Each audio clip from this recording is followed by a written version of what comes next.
everyone, my name is Cahaya Cinta Camelia binti Rizal.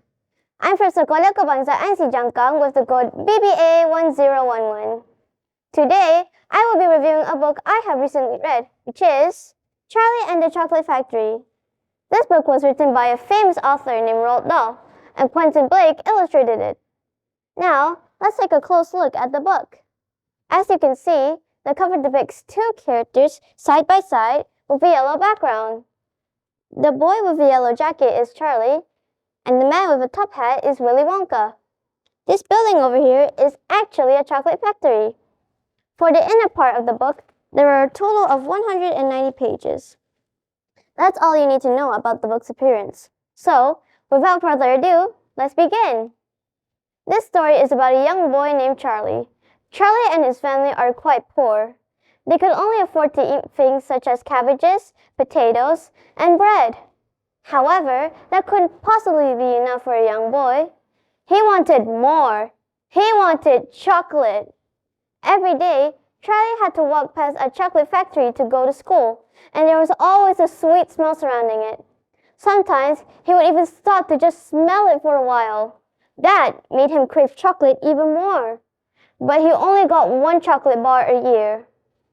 One day, Charlie hears from his father that Willy Wonka, an eccentric businessman, has hidden 5 golden tickets in 5 chocolate bars, and whoever finds them can go to his factory and win a lifetime supply of sweets. As a result, many people started buying those chocolate bars, and one person even bought hundreds and thousands of them. Fortunately, Charlie wins a golden ticket. The next day, the winners go to Willy Wonka's factory. It turns out that Willy Wonka has creatures named Oompa Loompas working for him because he doesn't want spies stealing his recipes, as that has happened before. As the story progresses, unfortunate incidents keep on happening to the other characters because of their own actions. Now, I won't spoil the fun of the story, so if you want to know what happens to the other characters, read the book and enjoy the journey. Now, after the other winners are escorted out, Charlie wins the whole factory because he is the nicest kid amongst the other winners. Augustus Gloop was sucked up a pipe, Violet Beauregard was turned into a blueberry, Veruca Salt was thrown down a rubber chute, and Mike TV was shrunken down. Charlie agrees to clean the factory if only his family could reside in it. And Willy Wonka accepts his condition. Now, there are a lot of interesting characters in this story, but my favorite would be Willy Wonka. He is a very creative person and has a lot of good values. He tried to stop the other winners from making bad decisions and even attempted to help them, even though that he knew that they reaped what they sowed. On the other hand, my least favorite character is Veruca Salt. She is a spoiled brat and she needs to be disciplined correctly, otherwise there will be bad consequences in the future. The part I like the most is when Charlie wins the whole factory, as it makes sense because he was the most well-behaved kid. He definitely deserves it. I'm not really fond of the part where Charlie had to walk past the chocolate factory. As someone who also loves chocolate, I can't help but feel bad for him.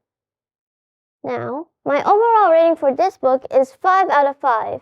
The writing style in it is perfect, and I don't think I would change any of that. The illustration is also very great. I wish I could draw like Quentin Blake. That would be very cool. I would recommend this book to a friend of mine because there are many lessons to learn from this book. In conclusion, this book has taught me that we should always follow the rules that are set by our parents and teachers. And if we disobey those rules, we have to face the consequences and regret our decisions.